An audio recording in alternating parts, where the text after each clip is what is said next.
Okay, I have James Sloane with us again today to help talk about heart attacks and strokes. It's a subject that was on the list to talk about next month. James will give us a head start today. James worked in the ER and has lots of hands-on experience with things that cut people's lives short. When people hear heart disease, they think cholesterol.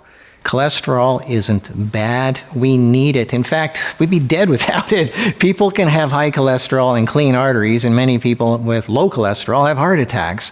Cholesterol is absolutely essential for life because it plays critical roles in helping the body function properly, like producing hormones and making bile salts, which are needed to digest fats and absorb fat-soluble vitamins like A, D, E, and K.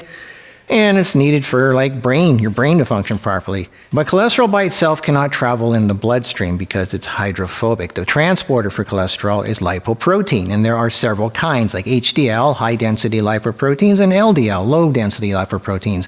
People think HDL is good and LDL is bad, but that's not true. We need both. LDL delivers cholesterol to body parts that require it, and it's harmless. It can actually help protect the arteries. As we now know, we've identified like 10 types of HDL and 13 types of LDL, including intermediate lipoproteins, IDL or very low-density lipoproteins, VLDL, which are the ones to watch out for. But we need healthy LDL, but if it becomes damaged, that's when the trouble starts. So I'll let James take it from here. Okay, yeah. First thing, define a few of these things so people understand them better, because when we come to heart issues, you have cardiac arrest, and you got a heart attack, you got angina, and you got heart failure, and they're all different things. So we'll start with cardiac arrest is where it's not a problem with the blood flow, it's actually electrical conduction issue. So where the heart's not properly conducting its electricity, because you have what's called nodes in the heart. You got AV and SV node, atrioventricular. Anyway, so the electrical conduction goes from up here. When this node fires off, contracts your atria, goes down, hits this node down here, contracts your ventricle. So it's like thump, thump, thump, thump, like this. So if you have a disruption of the electrical activity, then that'd be cardiac arrest. That'd be like if you get shocked by high voltage, high amperage type thing, and that's going to cause a disruption in your electrical conductivity of the heart. Heart attack is when you have a complete blockage of blood flow to a part of the heart and the heart tissue actually dies. And then you got angina. The best way to describe that would be more like a muscle cramp, because the heart is one big muscle. So if there's a lack of blood flow going to the heart but not enough to cause tissue death, then you get more like a cramping of the heart muscles. That'd be angina. And then heart failure would be where there's a weakening of the heart. Things like statin drugs that are used to lower cholesterol actually cause heart failure because they lower ATP in the short. ATP is what fuels your cells, helps them function properly. So that lack of ATP causes heart failure. And that's a very common problem with these statin drugs. That's what they put you on. Yeah. And then stroke would be, of course, the brain instead of the heart. And stroke would be where there's some type of occlusion causing tissue death to the heart. So you got, again, there's differences between TIA, which is transient ischemic attack, which is kind of the equivalent to the cramping of the heart. It's not where it's going to cause tissue death, as where stroke causes tissue death. And the stroke can be from some type of occlusion, whether it be a blood clot, an embolus. It could be from bleeding in the brain, because one of the big pet peeves, they give people Coumadin or warfarin, which is a blood thinner, and it actually thins out the blood vessels throughout the body. So if you rupture a blood vessel in the brain, it will cause hemorrhaging in the brain, and that pooling blood will crush the brain and actually can cause a stroke as well. People that have varicose veins, that's a weakening of the collagen that holds your connective tissue together. So that's a sign that your arteries and veins are getting weaker, and blood is and it also increases the risk of getting a blood clot, because the blood is pooling. So the elastin in the collagen in the blood vessel have become so deficient that the blood vessel actually stretches out and stays stretched. Kind of like the elastic in the underwear, after a while, stretches and stays stretched. And that's what's happening to the blood vessels. And it's usually lack of silica and or vitamin C that will cause the weakening of the blood vessels. Aneurysm. Or smoking. Yeah, that depletes your vitamin C. Right. And aneurysm is very similar to where you get a ballooning out of the... So people that have varicose veins should, it's funny because you're given warning signs earlier on. They see varicose veins and other things like droopy skin and stuff as, oh, it's just a cosmetic thing. It's a superficial thing. I'm going to have it lasered or something, and they don't think like, what causes this? What's the real deep cause that I should be addressing instead of just trying to hide the superficial, how it looks? And people, there's so many signs that people are given, especially with heart conditions, like earlier on, that they just don't see the clues. Yeah. Yeah, and they also don't understand, like coffee, is the most abused drug in the world. Caffeine, I should say, is the most abused drug in the world, and caffeine will deplete your vitamin C levels, which at the expense of collagen and elastin throughout the body. So you end up with things like the weak blood vessels, formed arthritis, the wrinkles, and so on.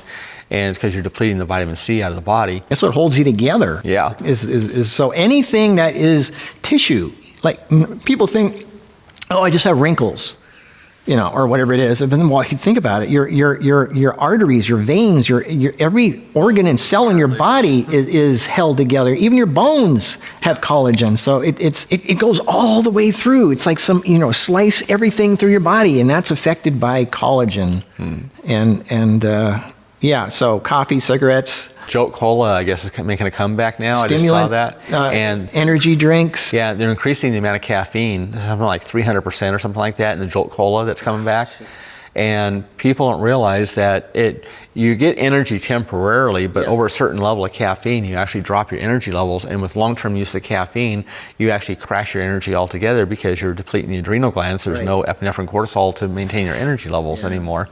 So that's a big factor. And then the other big culprit are medications like antacids and proton pump inhibitors, which are acid blockers for the stomach.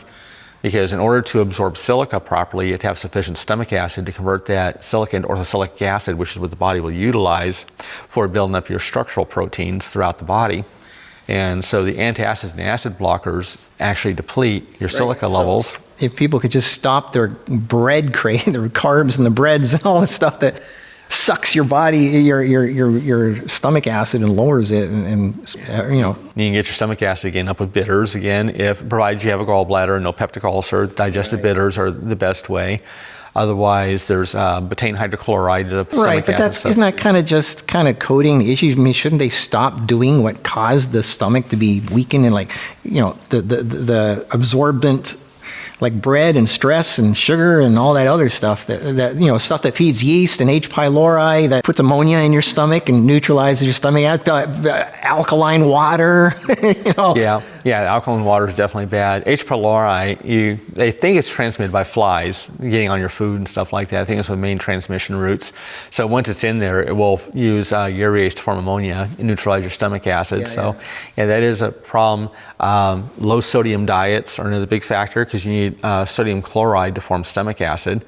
As the sodium chloride splits, your chloride becomes hydrogen chloride, your stomach acid, your sodium becomes sodium bicarbonate, which is your pancreatic bicarbonate. Well, you need water, zinc. Yeah, zinc's a catalyst. Stomach acid is needed for absorption of a lot of different minerals as well. Some of your acid-dependent vitamins include B6, B12, folate, which are needed for methylation. Methylation is required for stomach acid formation, among other things. So that's why trimethylglycine is good for... Yeah, trimethylglycine is one of my favorites because between cost and safety, choline is actually stronger than trimethylglycine, but you can't take high levels of choline because it'll damage your bones. So less than is a good source of choline. But if you want to go for safety-wise, I like trimethylglycine because it has one less methyl group, but it's safer to take in large doses.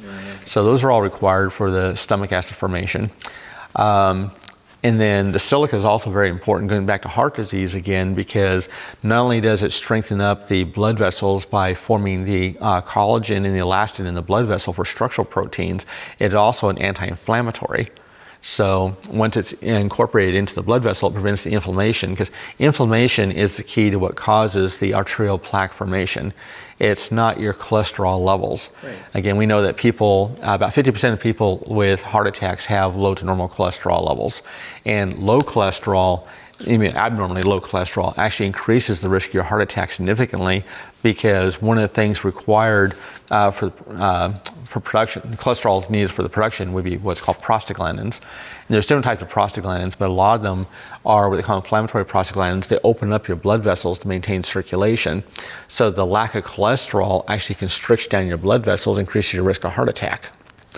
So the inflammation, though, is actually what the key to the arterial plaque formation, because cholesterol is a healing agent. So if I were to slice my hand open, cholesterol is going to flood that area. It's going to bring oxygen, nutrients, stuff to try to heal it up. And the cholesterol comes in as a patchwork for the healing process. So anytime you injure or inflame an area of the body, cholesterol is going to flood that area. So here's your arterial wall. If you inflame this arterial wall, cholesterol is going to come in. It's going to lay down as a patchwork trying to help with the healing process. But if you don't take away the source of the inflammation, it's going to keep laying down, and eventually it plugs up. And a very simple way to understand this is if you look at bypasses. So a person goes in for arterial bypass. Let's say it took 60, 70 years for their artery to plug up the first time. They do a bypass. Bypasses tend to fail in about 10 years on average. And the reason for that is they're cutting out this blood vessel, they're handling it, they're trimming it, they're sewing it. All that trauma to that blood vessel, it sets up that inflammatory process. More inflammation, more scar tissue. Yeah, it plugs right back up. Yeah, you can even get a clot from that. It's like a weld that is thicker. That's exactly right. Inflammation is see, people think it's cholesterol. It's actually inflammation. So what causes inflammation? Well, the foods you eat, stress, anything that's chronic that just keeps going. For a lot of people, wheat, gluten, stuff like that. I mean, there's a lot of inflammation. All the pastries and the junk and that people have, and the junk food and the alcohol and the milk is a very big one because it's got what's called xanthine oxidase in there, which is pro-inflammatory. Dairy and wheat and sugar. Those are really big. I mean, two of the biggest things that women are addicted to is cheese and bread, and sugar. Anything that's sweet, especially the vegan people, because they don't have the heavy protein and fats, so they crave the sugars and they go after the sugary wheat-based junk foods. Vegans are some of the unhealthiest people because the vegan junk food that they eat. There's a lot of inflammatory stuff that people can avoid. Like, it's diet and lifestyle, right? I mean, if they would cut out the stuff that they're addicted to, that's probably a big part of it. Stress. But it's ironic is stress makes you eat comfort food and take alcohol and things that make you sedated and feel good. But that's inflammatory ultimately. The most common form of diabetes is type 2 diabetes, which accounts for about 95% of diabetes cases out there. Which is kind of avoidable. Yeah, and that's almost always going to be a lack of chromium and or magnesium that leads to the type 2. And the other one would be obesity, because the excess fat can plug up your insulin receptors. Yeah, but don't tell people. People are going to think, just take chromium and magnesium and then I can eat all the pastries I want. It's not going to work. Well, the sugars actually deplete chromium and magnesium, so Right. And everything turns into sugar ultimately. And then another big factor that gets really overlooked is hypothyroidism. And hypothyroidism will increase your levels of inflammatory homocysteine, which increases the risk of cancer and heart disease. Now, thyroid is affected by a lot of things, actually. It could be hypothalamic pituitary dysfunction, adrenal dysfunction, poor T4, T3 conversion, high goitrogen intake, exposure to chlorine, fluorine, bromine. Too little or too much iodine can cause it. But it's very heavily affected by hormones or lack of the T3 and T4 conversion, which is a lot of it's made in your gut, actually. And if you're taking antibiotics, you're wiping out some of the ability of your body to make the T3, T4 conversion. Yeah, and women are more prone to hypothyroidism than men are because of their higher estrogen levels. Estrogen is a thyroid antagonist, and it doesn't matter what the estrogen source is. It could be their body's own estrogen, it could be estrogen replacement, it could be environmental xenoestrogens. Right. Yeah, DDT, dioxins, PCBs, there's all sorts of different phthalates, all that kind of stuff that's out there that are actually estrogenic. And even with going back to diet and stuff, we have to balance out our intake of the plants with an iodine source, because plants are actually, the phytoestrogens will suppress the thyroid too in a higher level. That's why everybody bashes soy, because they say, oh, soy, it's full phytoestrogen. In fact, Mercola is like the worst. I can't stand him because he's such a he hypes things up real bad because he says that soy is equivalent to taking 5 birth control pills, which is a bunch of nonsense. But Flax is Flax is about 4 times higher in phytoestrogens. Plants in general don't. I mean, the phytoestrogens in plants are so weak compared to just drinking out of a plastic water bottle is worse. Yeah. Or eating beef, because beef, the hormones in there, because even if it's organic, because people say, oh, I eat organic. Grass-fed, yeah. The animal produces its own hormones. Yeah, especially a 2,000-pound animal. Yeah, it doesn't have to be injected hormones. Right, exactly. How do you think a cow gets to be 2,000 pounds naturally, grass-fed or whatever? Yeah, their hormones are thousands of times stronger than phytoestrogens. Yeah. But still, they know that phytoestrogens can still suppress the thyroid in large amounts, and so we balance it out by simply iodine. But you just don't want to go overboard on iodine. I tell people no more than 1 milligram per day. I wouldn't even suggest taking iodine as an isolate or drops or anything. And the best thing is to take seaweed or something that has it naturally bound in its natural balance with other things. But getting back to heart issues, so what are some signs that people should look for? What are some things they should do to prevent or make stay safer on their trip? Well, start with the prevention part, because that's going to depend a lot on, like, okay, if they're diabetic, you got to address the diabetes, for example. If they're hypothyroid, you got to address the hypothyroidism. If you're taking supplemental, I hate to say supplemental, but taking estrogens, estrogen replacement therapy, something like that, you're going to have to address that. So it depends a lot on the cause is how you're going to address it. And then there are things you can do, like, diet is going to be a big factor. You want to eat healthier. I would, meats and stuff are actually pro-inflammatory, because you, particularly beef and stuff like that, because you got arachidonic acid in there, which is an inflammatory fatty acid. So you don't want to go overboard on any one type of food. You want to balance out your food. What about HRT? A lot of women swear by it. They say, my life, it's changed my life. I will never get off this stuff. And I'm going, do you realize what that's doing? It's like, how come women in other countries don't need it? Like, Yeah, they found that women in Japan on traditional Japanese diet don't go through the menopausal symptoms. They don't require the HRT. And if they go on a Western diet, all of a sudden they have to go on the HRT or they get the menopausal symptoms. So diet is going to play a big role, but of course in Japan they eat a lot of, again, phytoestrogens. You got your seaweeds. Right. But and then women say, but the stuff that causes heart conditions and all that's the old HRT that you swallowed. Now I have a patch. It's transdermal. It's safer. The estrogen's estrogen, and same thing, progesterone's progesterone. And in fact, I had a lady not too long ago I was in a big argument with, because she's talking about how wonderful progesterone is. There's no side effects and all this. And I'm like, it has a lot of side effects. It can cause cancer, it can cause depression, it can cause irritability, aggression. And I went through the whole list, and she's like, no, that's the progestin, it's not progesterone. I'm like, no, it is progesterone. And we went round and round. I'm pulling up a bunch of studies and posting them on there and showing her. And people, they screw around with these hormones, and it's something I'm very much against, because we can support our own glandular system. So even when a woman's going through menopause, or hey, she's got a hysterectomy or whatever, you can support your hormonal system because you still produce hormones. Even if you had a total hysterectomy, for example, or you're in menopause, it doesn't mean you stop producing hormones. The ovaries are the primary source of the hormones prior to that, but afterwards it becomes your adrenal glands, followed by your fat cells, and then the brain and the bone produce their own small amounts of estrogen. So if we support our endocrine system, particularly the adrenal glands, then you can still produce your estrogen and your progesterone.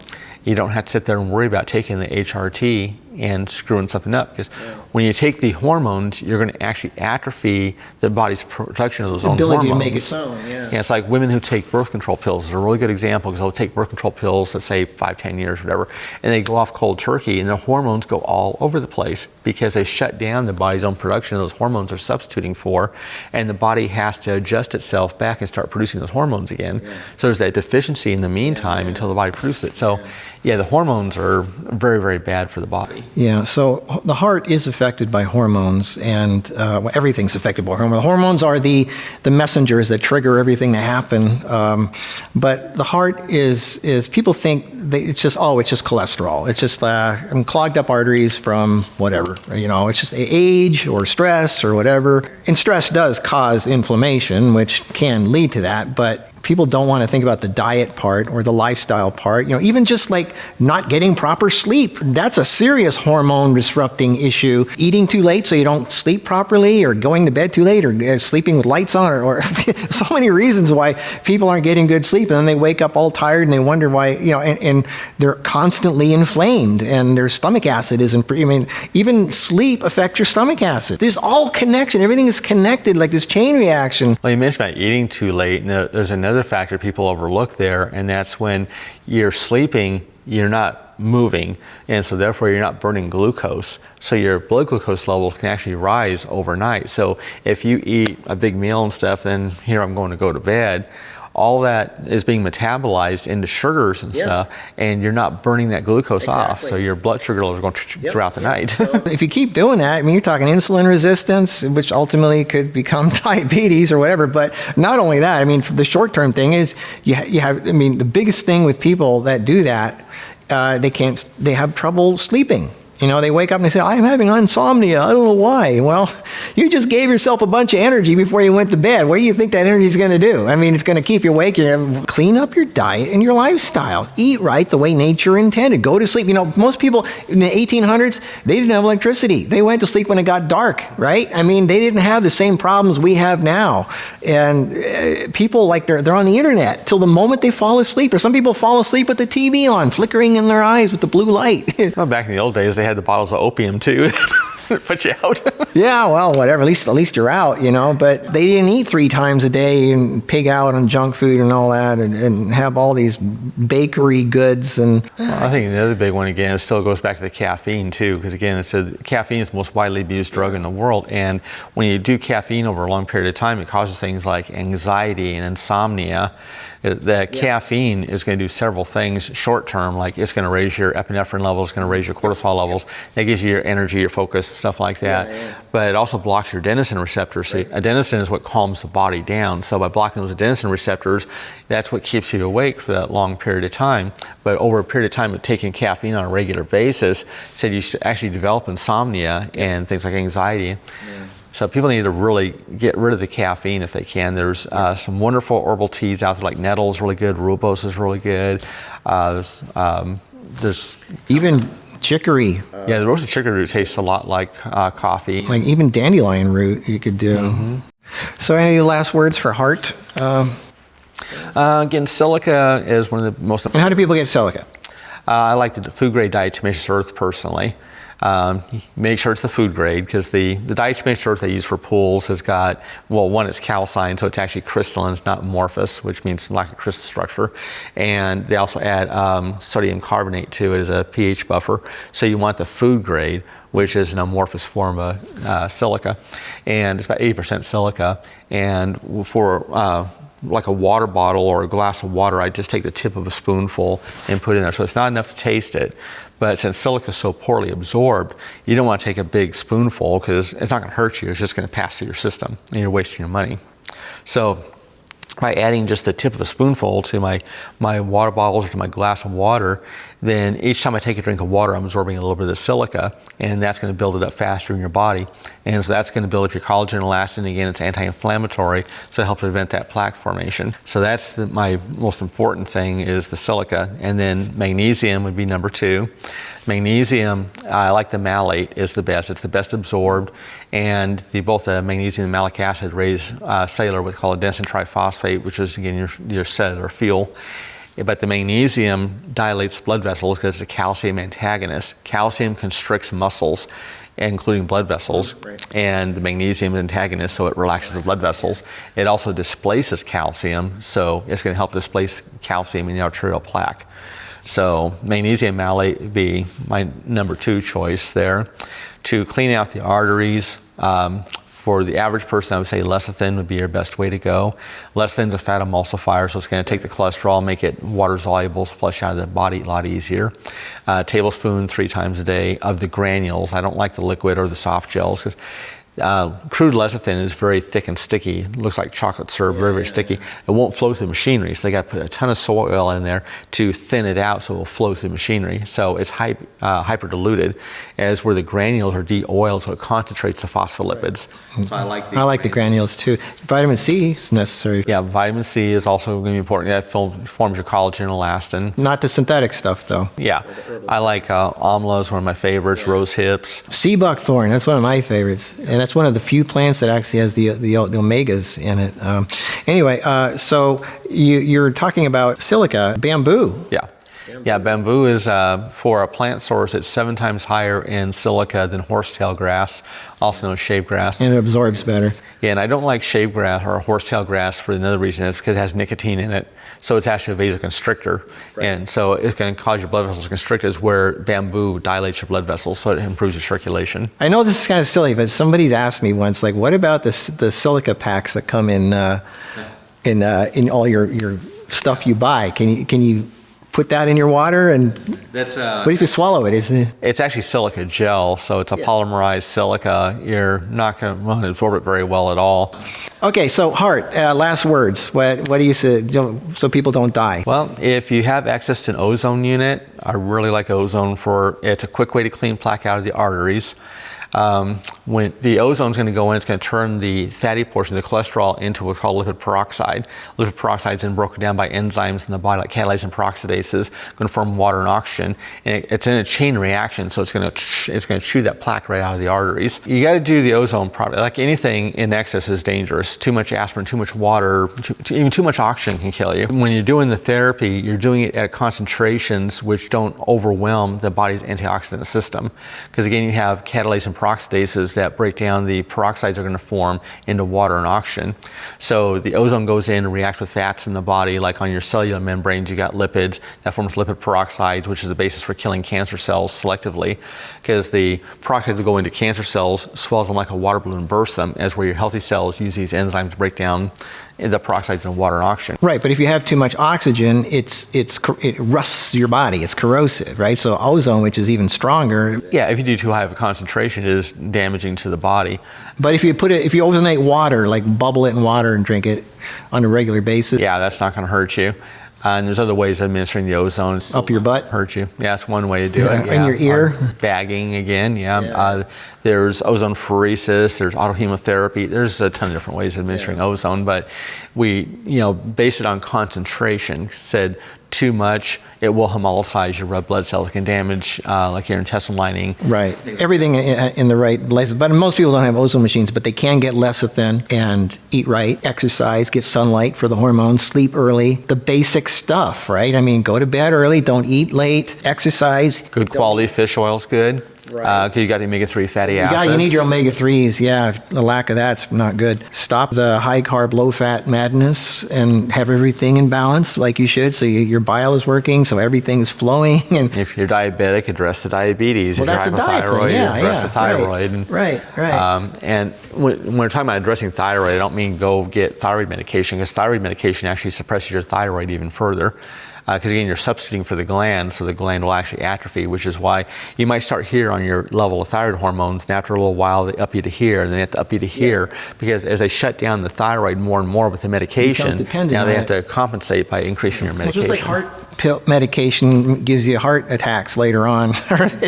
There's no fast fix. You can't take a magic pill and heal something. You have to stop the cause. Yeah, getting rid of stimulants, watch your stress levels, big factor. Stress does include pain though, so sometimes people have like chronic pain for back injury or something like that. That's a little harder to deal with, but you do have to really watch your stress levels, and I said stay away from the stimulants. The caffeine, the nicotine, all that kind of garbage like that. It's a big factor. And sugar, that's highly better diet. Inflammation. More greens in the diet's a big help, especially the dark leafy greens, because the vitamin K helps with prevention of arterial plaque formation. And also they're high in magnesium, because chlorophyll is magnesium based. And I know a lot of people are going there for the chelation therapy and all that, and it's like, again, better diet. There's a lot of things that will, like seaweeds, for example, are great chelators. Cilantro. Yeah, cilantro. So I like chlorella a lot for that. phytates that are actually in grains. Now, everybody freaks out about phytates, but phytates are actually beneficial. They're not bad. They have a higher affinity for toxic metals than they do beneficial metals.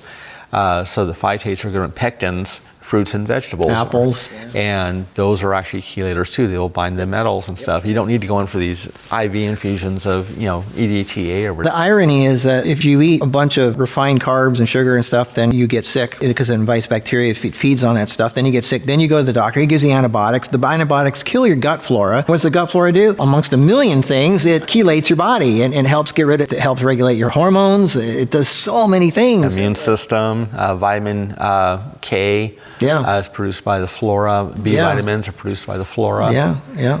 Antibiotics is one of the worst things that you could do to your body. Yeah, the flora also produce about 80% of the body's serotonin, which everybody thinks serotonin as far as brain function, but there's actually 18 different serotonin receptors in the body. It does other things, including maintaining your blood pressure.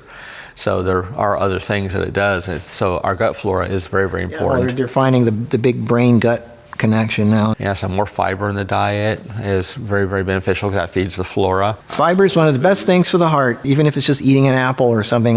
Get your fiber. Fiber is the main food source for probiotics. A lot of your fibers are also good silica sources. Rice bran, for example, excellent. I don't like the harsh fibers, I don't care for psyllium husk or wheat bran. They're pretty harsh. They harden the intestine. But rice bran tastes really, really good. It's high in silica. So that's one of my favorites there.